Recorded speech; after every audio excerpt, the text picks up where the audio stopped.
What happens when the U.S. president threatens to slap a 145% tariff on Chinese goods? Is it economic genius or a recipe for global chaos? In this video, we're diving deep into Donald Trump's proposed economic war with China, why he's doing it, what it could mean for your wallet, and how it might reshape the future of global trade forever. The origins, implications, and potential consequences of Trump's this policy, drawing on recent developments and expert analyses. From the rise of trade nationalism to fears of a second Cold War, we'll break down what's real, what's political theater, and what you absolutely need to know. So buckle up. This isn't just about trade, it's about power, politics, and the price of your next iPhone. Let's get into it. In April 2025, the global economic landscape was rocked by an unprecedented escalation in the U.S. China trade war, as President Donald Trump imposed tariffs totaling 145% on Chinese imports. This aggressive move, coupled with China's retaliatory tariffs of 125% on U.S. goods, has pushed the world's two largest economies to the brink of a full-blown economic decoupling. The trade war, which began with a 54% levy in early April, has spiraled into a tit-for-tat battle, disrupting global supply chains, roiling financial markets, and raising fears of a broader economic slump. The genesis of the tariff war. The seeds of the current trade war were sown during Trump's first term, when he introduced tariffs on Chinese goods to address what he described as unfair trade practices, including intellectual property theft and market access imbalances. Upon returning to office in 2025, Trump doubled down on this approach, initiating a series of escalating tariffs. In February, a 20% tariff was imposed on Chinese goods, followed by a 34% reciprocal tariff, and eventually resulting in the 145% levy clarified by the White House in April. This figure includes a 125% tariff announced in early April, stacked on top of the earlier 20% fentanyl-related tariff. China, in response, has not backed down. Beijing retaliated with tariffs on U.S. goods, raising levies from 34% to 84% and finally to 125% by mid-April. The Chinese Commerce Ministry has vowed to fight to the end if the U.S. continues to provoke a trade war, signaling a hardline stance. Additionally, China has restricted exports of critical rare earth minerals, a move analysts warn could cripple U.S. manufacturing and national security. Trump's tariffs are part of a broader strategy to rebalance trade and bring manufacturing jobs back to the United States.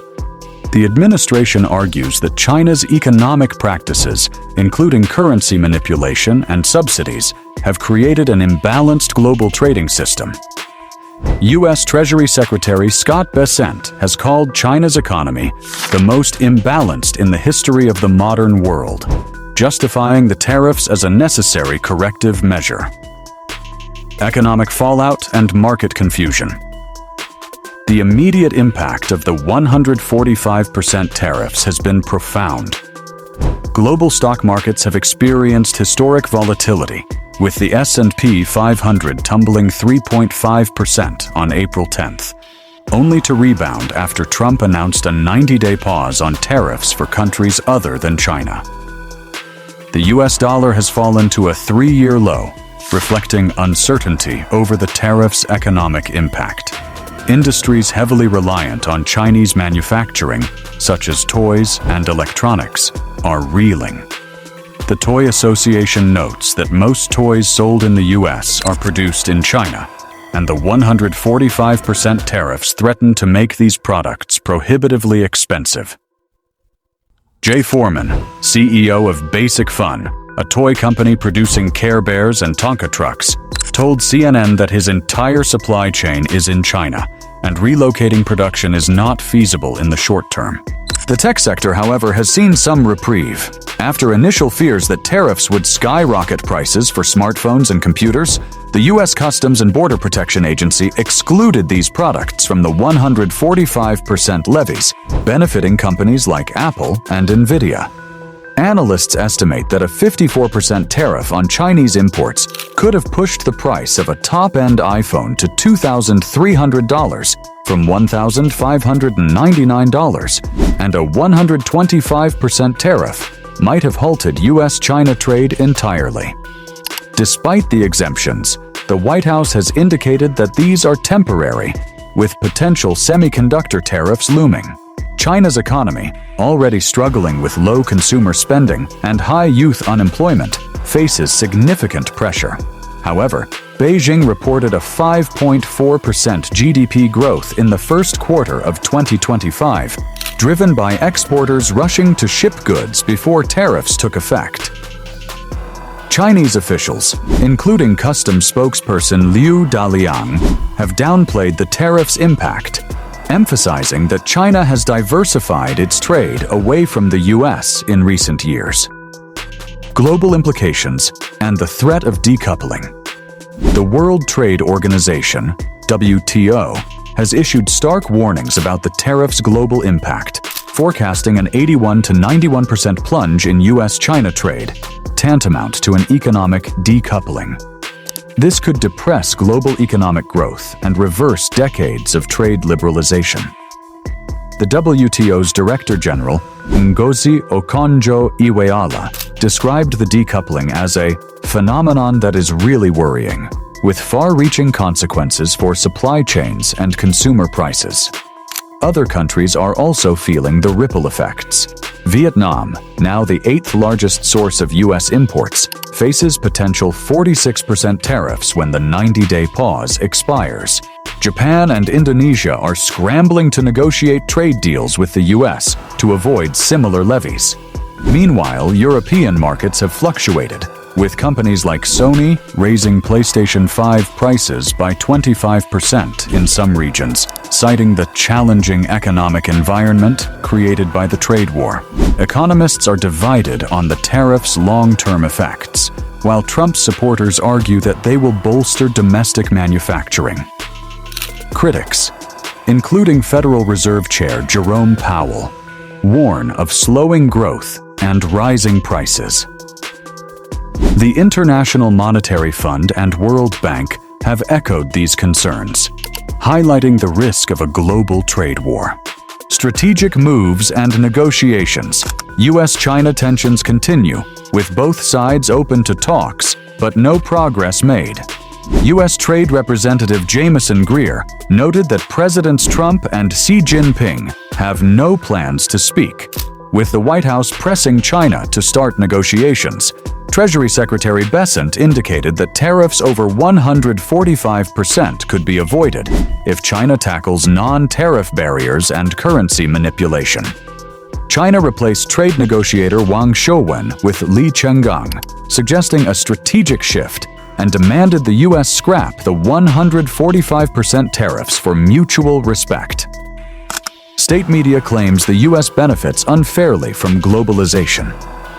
Trump launched a national security probe into critical mineral supply chains, targeting China's control over rare earths and semiconductors, especially after China curbed exports of 6 rare earth metals, impacting U.S. industries.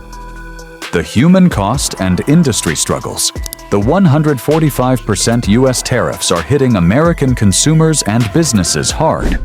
Retailers like Walmart warn of higher prices for clothes and appliances, with the National Retail Federation projecting a $78 billion annual consumer cost, particularly burdening low-income families. U.S. farmers face a $12 billion loss in 2025 due to China's 125% retaliatory tariffs, as China buys from Brazil and Argentina. In China, Shenzhen factory workers face job losses, with unemployment up 2.3% in March 2025. Chinese firms like Huawei are developing independent supply chains, and China is forging trade deals with Malaysia and Vietnam to lessen U.S. dependence. Vice President J.D. Vance's defense of the 145% tariffs. In April 2025 interviews with Fox News and Newsmax, Vice President J.D. Vance defended the 145% tariffs on Chinese imports, acknowledging short-term price hikes, but arguing they are essential for reviving U.S. manufacturing and reducing foreign dependency. He emphasized that combining tariffs with deregulation and tax cuts would strengthen industries like steel and pharmaceuticals, fostering long-term economic resilience. Vance noted that immediate consumer cost increases are a necessary trade-off to address trade imbalances inherited from prior administrations, aligning with Trump's America First agenda. He urged patience, stating, "Economic recovery takes time, but we're building a stronger, self-reliant America." The road ahead. The 145% tariffs are reshaping global trade, with exemptions for electronics providing temporary relief. However, potential tariffs on semiconductors and pharmaceuticals keep markets on edge. Businesses like Apple are moving production to India and Vietnam, disrupting supply chains. China's rare earth export bans add complexity, threatening U.S. industries. Economists warn of rising inflation, higher consumer prices, and a potential global recession as the U.S. China trade war escalates, straining alliances and economic stability. So, will 145% tariffs bring back American manufacturing or trigger a global trade meltdown? Only time will tell. But one thing's for sure, the stakes have never been higher. If you found this breakdown helpful, hit that like button and share your thoughts in the comments. Do you support Trump's hardline approach, or do you think it's economic suicide? And if you want more deep dives like this, on politics, power moves, and the real impact behind the headlines, make sure you subscribe and turn on notifications. Thanks for watching, and stay curious. Big stories are always unfolding. Are you paying attention?